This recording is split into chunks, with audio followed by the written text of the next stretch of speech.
नमस्कार। आज एक न्यूज आ रही है शिक्षा जगत से कि शिक्षकों का उत्पीड़न किस प्रकार हो रहा है। पता नहीं क्या हो गया है। अभी बांदा जिला में कुछ दिन ही पहले एमडीएम योजना के डिस्ट्रिक्ट कोऑर्डिनेटर को 10,000 रुपये घूस लेते हुए एंटी करप्शन ब्यूरो ने ऑफिस से गिरफ्तार किया। कुछ ही समय बीता और अभी जो है सीतापुर जिले के महमूदाबाद क्षेत्र के एबीएसए को 15,000 रुपये घूस लेते हुए एंटी करप्शन टीम ने पकड़ा। और अभी जो है कल बांदा जिला के नरैनी में एबीएसए को 25,000 रुपये घूस लेते हुए रंगे हाथों गिरफ्तार किया एंटी करप्शन ब्यूरो ने।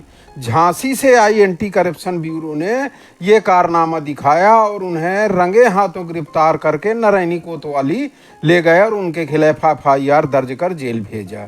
आखिर हो क्या रहा है समझ में नहीं आ रहा है। और चारों तरफ इस बात की तारीफ हो रही है कि एंटी करप्शन ब्यूरो वाकई में देश सेवा कर रहा है। योगी की भी बड़ी तारीफ हो रही है कि योगी राज में करप्शन नहीं हो सकता। बुलडोजर बाबा के समय भी ऐसी घटनाएं अगर कोई करे तो फिर क्या होगा। और ये बात पूरी तरह से समझ में नहीं आती कि इतना वेतन, इतना पद प्रतिष्ठा सब कुछ मिलने के बाद भी ये लोग घूस लेके पता नहीं क्या कर रहे हैं।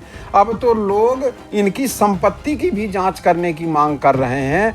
बताते हैं कि न जाने किस तरह ये अध्यापकों को प्रताड़ित करते रहे।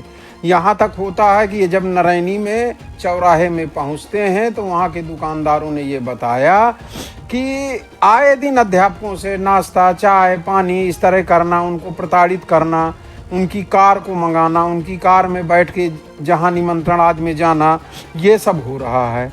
एंटी करप्शन ब्यूरो के सीओ श्री रविंद्र जब इनको पकड़ा तो ये बिल्कुल घबरा से गए और विरोध में उतर आए। लेकिन फिर भी जो है इन लोग चारों तरफ से इन्हें गिरफ्तार कर लिया गया और गिरफ्तार करके इन्हें कोतवाली ले गए। जब इधर हमने उनसे संपर्क किया, देशबंधु रुपौलिया जी जिन्होंने एंटी करप्शन ब्यूरो से संपर्क किया था, उनसे जब हमने संपर्क किया तो उन्होंने ये बात, उनका कॉल रिकॉर्ड सुन लीजिएगा। तो ये पूरे ज़िले में चर्चा का विषय है और हर जगह कि इतना रुपया वेतन सब कुछ पाने के बाद, प्रतिष्ठा भी देखिए एबीएसए जैसा पद, और इसके बाद ये लोग ऐसा कार्य क्यों कर रहे हैं। हेलो, चलिए आइए देखते हैं कि उनसे हमारी टेलीफोन में वार्ता में क्या। सती भाई साहब नमस्कार। नमस्कार। आपकी जो है एक न्यूज अखबारों वगैरह में मैंने देखा है। जी जी। तो डिजिटल चैनल है मेरा जो है। अच्छा अच्छा। तो थोड़ा सा सच्चाई जानना चाहता था कैसे क्या है। अच्छा अच्छा। तो कुछ आप बताएं जो है। ये 2022 में मैं सस्पेंड हुआ था। जी जी। और जी जी। अगस्त 2022 में। हाँ, ये आपकी आवाज में रिकॉर्ड कर रहा हूँ और सेम यही आवाज जो है मेरे उसमें रहेगी जो है। अच्छा अच्छा। हाँ चलिए ठीक। मैं 2022 में सस्पेंड हुआ था जी। और सस्पेंड के बाद मेरी विभागीय जांच हुई थी। जांच के बाद मैं बहाल पाया गया, दोष मुक्त हो गया। तो मुझे तत्कालीन बीएसए श्रीमती प्रिंसी मौर्य जी के द्वारा बहाल कर दिया गया सवेतन उसी विद्यालय में। जी। इसके बाद मेरा जो है हाँ, ये आपके कुछ प्रधान वगैरह से चर्चा वो रही है जिसमें आपको गलत फंसाया गया था, ऐसी कुछ न्यूज आई थी उस समय। मैं उस विषय पे इसलिए नहीं जाना चाहता क्योंकि अपुष्ट खबरों के अनुसार नहीं, ये तो सार्वजनिक बातें रही हैं, ये हमको जानकारियां हुई थी जो है। चलिए ठीक है, आगे बताइए आप जो है।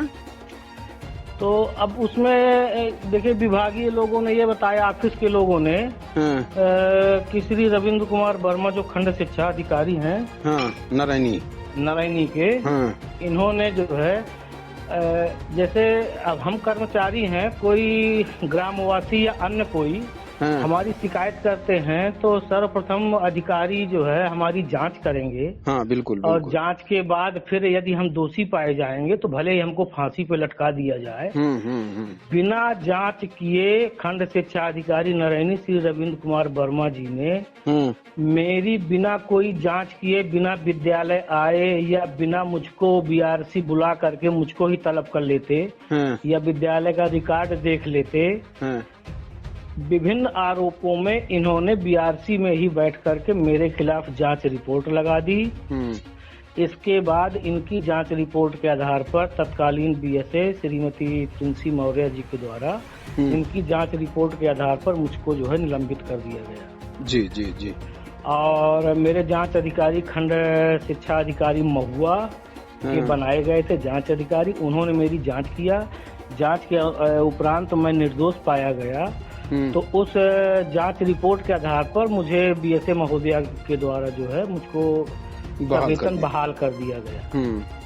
अब सवेतन बहाल के बाद निलंबन अवधि में खाली निर्वाह भत्ता मिला होगा। जी जी, वो भत्ता मिला। और इसके बाद जो मेरा अवशेष वेतन था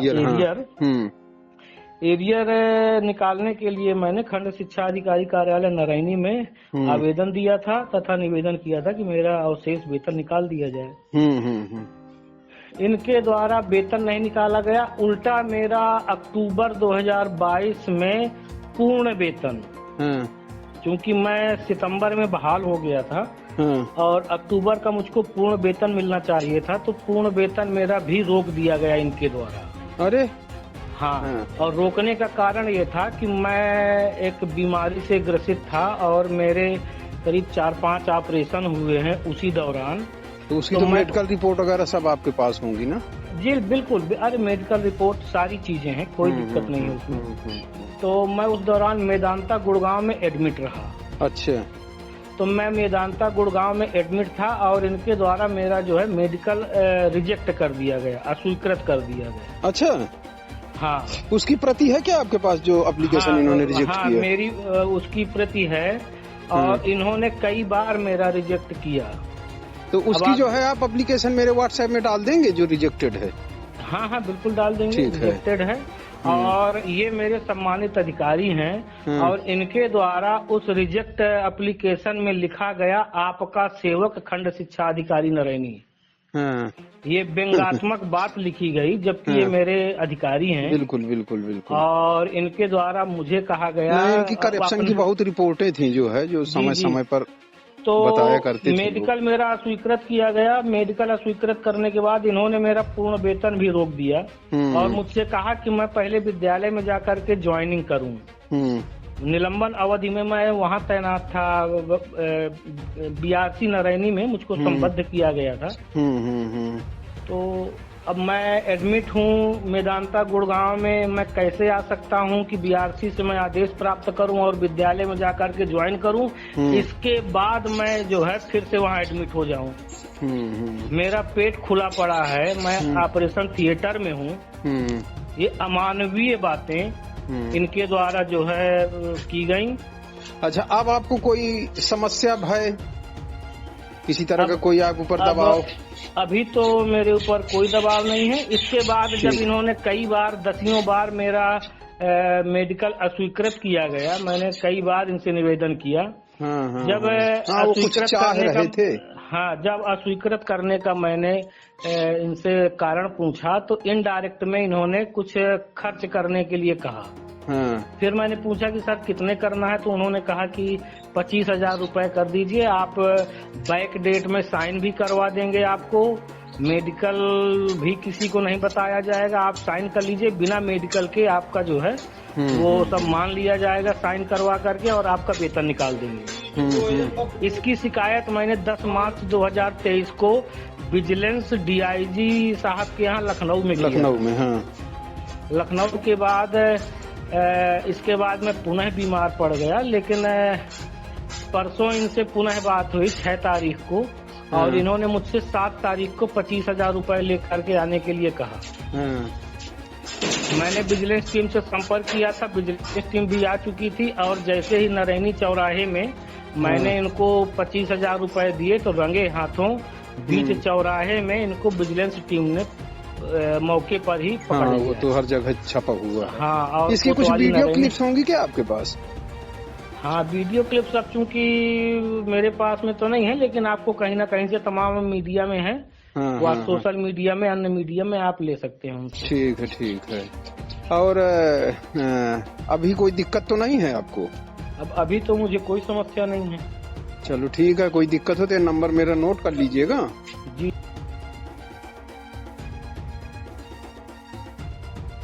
काफी बेचारे घबराए हुए हैं। ये खबर अंत तक आप पूरी देखिएगा और ज़्यादा से ज़्यादा शेयर करिएगा, ताकि जो है जो अधिकारी और कर्मचारी लोगों का शोषण कर रहे हैं, ये शोषण से मुक्ति मिल सके।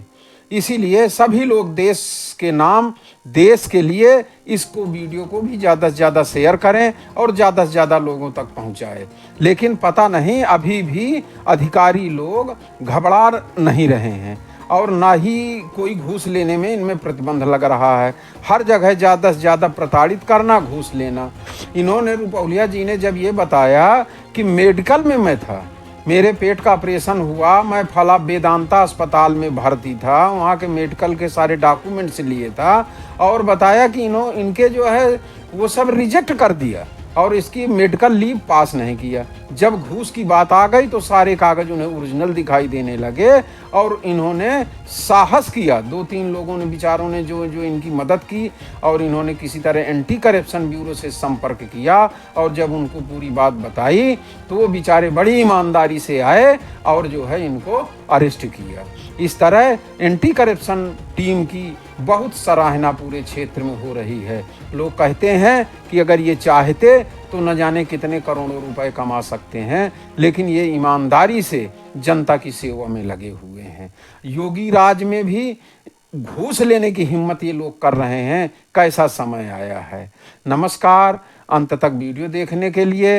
अगर कोई बात हो तो कमेंट में लिखेगा और आगे इस विषय में चर्चा होगी।